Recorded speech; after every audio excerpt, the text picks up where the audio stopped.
I received a message from a father who is immersed enthusiastically in the ridiculously effective parenting training. And he said, I want to share an experience with you from this morning. Daniel, our son, was late coming to our morning family meeting, which we have every day. And everybody knows the time clearly, and he arrived several minutes late. He wasn't angry. He wasn't upset. He didn't appear to be defensive, just late.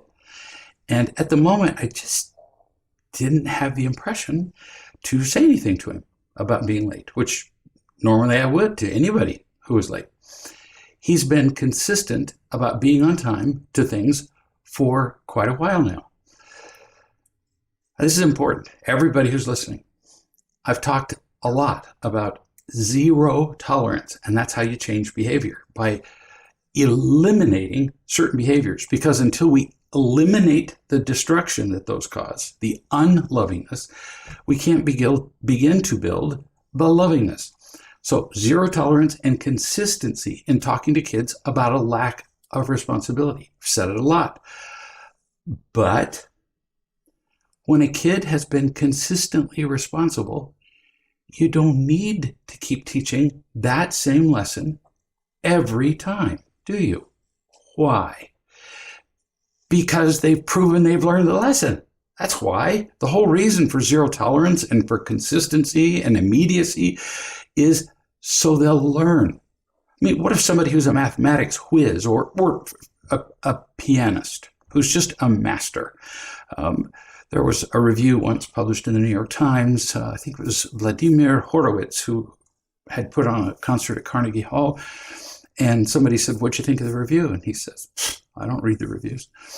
And they said, well, they said you played a lot of wrong notes. And he said, I don't play notes. I play music. Love his answer. Clearly, he knows how to play the right notes.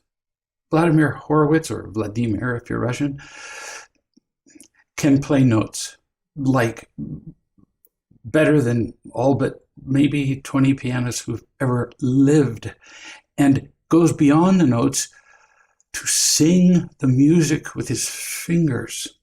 So he's learned the lesson of notes. He doesn't need somebody to pop up in the middle of the audience and go, that should have been a C sharp instead of a C. He doesn't need anybody to do that because he's learned the lesson. Same with this kid. This kid has learned and proven with his consistent behavior that he understands being on time. And if there are occasional exceptions, then you treat them exactly as that, exceptions. An occasional lapse from a consistent kid is not worth mentioning. It's almost like a reward. No, it's more like a natural consequence. You don't teach somebody something they know. We all have lapses. Now, if they begin to repeat and they begin to become a pattern, with a consistent kid, even twice in a row, I'd go, who knows? Maybe he's having irritable bowel syndrome. I don't know. But 3 times or 2 out of 5, these are not hard numbers. Don't write them down. Then I'd say, I've noticed lately that you've been late. Just tell me about it. I wouldn't even teach him the lesson. Just tell me about it. And then I would learn. Well, I've been upset about whatever. You'd learn. Then you go back to zero tolerance if they don't learn. But consistency speaks for itself. This kid's got it. Dad says, then he disappeared for a few hours. Poof, and I went to his room because this is during the time of the social distancing. And I found him in bed at 10:30 in the morning, which is pretty late. On the way there, I noticed that none of his responsibilities were done from the day before, or obviously this morning, because he was in bed. So I went in and talked with him. I explained that he wasn't responsible yesterday for his work, and that the consequence would be, now, this is a wise dad. He's not going to go overboard because this kid has been consistent. So the consequence of not doing his work yesterday would be that he needed to do all of yesterday's and today's by noon. Keep in mind, it's 10:30. So this kid couldn't be too overloaded with responsibilities if he can do 2 days work in an hour and a half. Couldn't be. So not a big consequence. Now he just has to get up and do his jobs in the next hour and a half. And I mean, that's the length of a relatively short movie. So not a big thing. Dad says he didn't complain. That's remarkable. Another sign of a kid who, when told you haven't done your responsibilities, has been consistent because he realizes that it's also an exception, not just the parents. He gets it. He goes, I'll do it. An hour later, he found me to report that his work was done. To all parents, we do what works. There's no harsh consequence for a lapse in responsibility for an otherwise responsible kid. His schedule's working for him. You don't need to do anything about it. So now he just needs to do his dang jobs, like, now. Dad says, I could tell that he was down. I could just feel it. He wasn't saying anything. I could just tell. Oh, if every parent would do this. Listening isn't just about listening to words. It's about feeling your children's feelings. There have been many occasions when I've been talking to people in person by Skype, when I've said to them, you feel so afraid. And they've said, I don't look afraid. I'm pretending not to be afraid. I'm acting all strong. Yeah, actually, you're doing a pretty good job of acting, but I can feel your feelings. Oh, go for that. When you feel something's off with your kid, go with the feeling. Dad said, so, what's going on? The kid said, I didn't like being woken up with a consequence. Understandable. I get it. I mean, everybody would rather be awakened to the soothing sounds of birds singing and perhaps Brahms in the background. But if you haven't done your jobs, then you get to be woken up like right then and with a consequence. And it's very common for a kid who's made a mistake to change the subject and make it about you. That's what he did. It's a way of defending themselves. Now, take a breath, everybody. We all do this. We change the subject with other people to defend ourselves so often we don't notice we're doing it. So during just a 1 week period of time, I decided I would identify to the people around me every time they changed the subject. It was alarming. It was alarming to them. It was a little surprising to me how often it happened. We do it a lot. We change the subject so that we don't have to face the truth, and it's rarely done consciously. See, you said you haven't done your jobs, here's the consequence. He changed the subject to you were angry. See? Very clever. We have to learn to see that and just calmly say, you've changed the subject. Dad said, I asked if he felt like I was angry when I talked with him about it. And he said, no, you weren't angry. Then I asked, very few parents would have the guts to ask this. I asked, if I were angry, would you tell me?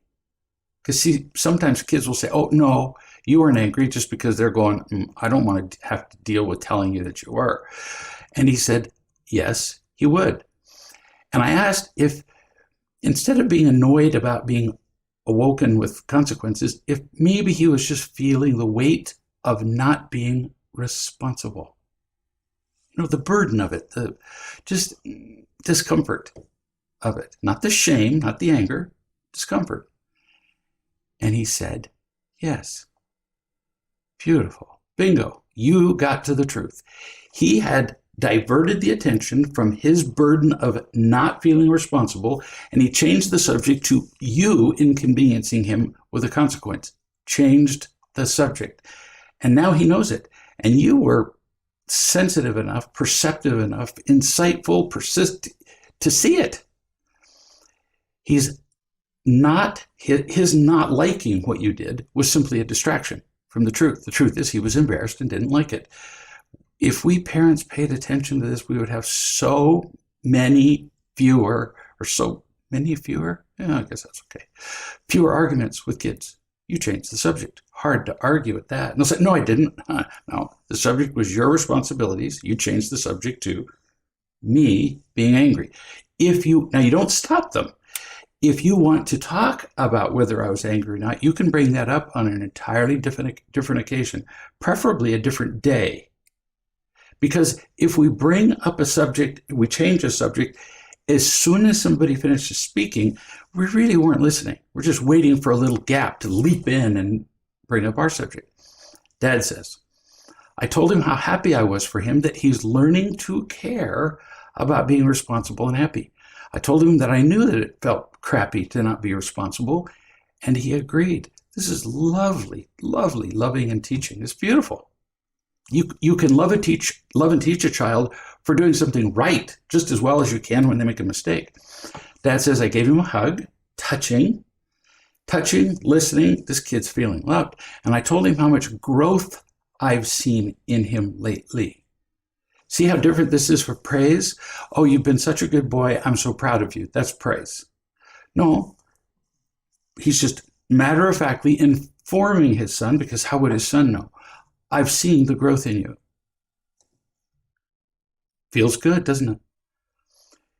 And it turned out beautifully, says Dad. A few months ago, this same conversation would have been a flaming disaster. Yeah, I'll bet. So big wow. Nice work. This is the product of loving and teaching. The product is happy kids, responsible kids, kids who are willing to learn like this child. It's not all about teaching with the mistakes. Sometimes it's about pointing out, nice work, and this was particularly beautiful, I've got to say. Next subject. This is from a mother in real love who says, I was snuggling with my son. You know, he was, snuggled up against her body, on her shoulder, I don't know. And he was really leaning into it and leaning into me. He was obviously feeling cared for to a degree that he hasn't before. Why? Because you've been consistently loving him. He's feeling your love. It's not seeing it. It's not hearing your words of love. Those are cheap and easy, as everybody who's falling in love can tell you. He was feeling it. And in the middle of this is a tender moment. You wouldn't want anything to interrupt this. But my daughter comes into the room and she wants to snuggle too. Well, briefly, I was torn. It's like, here I'm having this golden moment with my son. My daughter comes in, wants to join us, which of course would to some degree dilute the experience with the son. But she came in and wanted to snuggle, so I gestured for her to join in. And then my son became pouty that I had let my daughter join us. I addressed it immediately.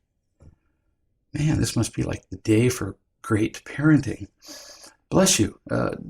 Pouting, sulking, victimhood, it's all the same, just grows on its own, like weeds if you neglect it. Got to address it right then. Later on, they'll deny that it happened, they'll remember it a different way, and the opportunity's gone. Mom says to the son who's pouting, do you want to be, it's your choice. Would you like to be happy about the time that we've had together? Or do you want to sulk about the few minutes that you've had to share it with your sister? Asked him straight out. Now, notice she asked him a question. She gave him a choice instead of saying, you're being pouty and you're not grateful, so you won't be happy. Well, that's teaching, but it's not loving and teaching. So she made it gentle. So what do you want? Would you like to be happy? Or do you want to be unhappy? And he thought about it and said, I'd rather be happy. Nice job, Mom. Brilliant. You addressed it and he let go. He chose to let go of the poison. Whereas if you'd said, now you just stop that lack of gratitude right now. Yeah, I don't think that would have stopped it. Your loving and teaching him did, though. I asked him if I loved him any less now that his sister was there. And he finally said,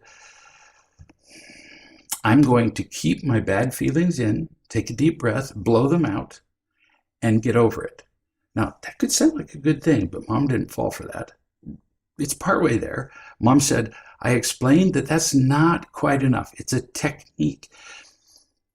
Now, for every parent, it wasn't that she could see that it was technique. She says to me, I could feel that he was trying to do a technique instead of really feeling the gratitude. So I said that he needs to change the way he sees it. Do you remember? Event, judgment, feeling, reaction. A thing happens. We make a judgment about it, how we see it, our perspective, which then immediately determines how we feel and how we behave. So what she suggested was, rather than a technique, I will picture marigolds in an alpine valley. That might work briefly, but it's not going to work picturing marigolds in an alpine valley for the rest of your life. So she said, you need to see it differently. You can see that what you had was wonderful, and that you now have an opportunity to choose to enjoy it or complain about what you don't have. He got it, and he said it in his own words. Lovely. We all of us learn from hearing how other parents love and teach their children. And every parent does it a little bit differently. I describe when I say, you might try this. That's a way that works. So when I propose a way, I'm not just pulling it out of my ears. It works. But see, with your child, there might be something that works even better. And there might be something that works better for you in saying it. So you come up with your own way. And this way is brilliant. Here's from a mother who's doing the parenting training. I used to think that my anger just came over me, that I just got triggered, like being shot, and that I got triggered and exploded. And before I knew what love was, that might have been true. But it's not true now. Now I realize that I have a choice. Whew. That's a pivotal moment in life, kid, when you get that. When you get that you get to choose. She continues, I also see that I've used anger as a tool with my kids. It's like a blowtorch that I can turn on to varying degrees to scare them and make them perform. Oh, now, that is astonishing honesty. You know how many parents I know who say, oh, man, not only do I see that I've been angry with my kids, I've used it to manipulate them. And it's really been selfish and ugly. But it's not ugly when you just see it as information. You didn't have the choice before. You didn't know any better. And you didn't feel loved enough to choose differently. Now you have both. You have the knowledge and the power to implement the knowledge. Hence, love and teach. If all I do is teach you what loving looks like and teach you what works best and what doesn't work, but you don't feel loved, you can't love and teach. This mother understood that and gave us all a beautiful example of loving and teaching. Something that we would all be happier if we followed. We'll see you tomorrow.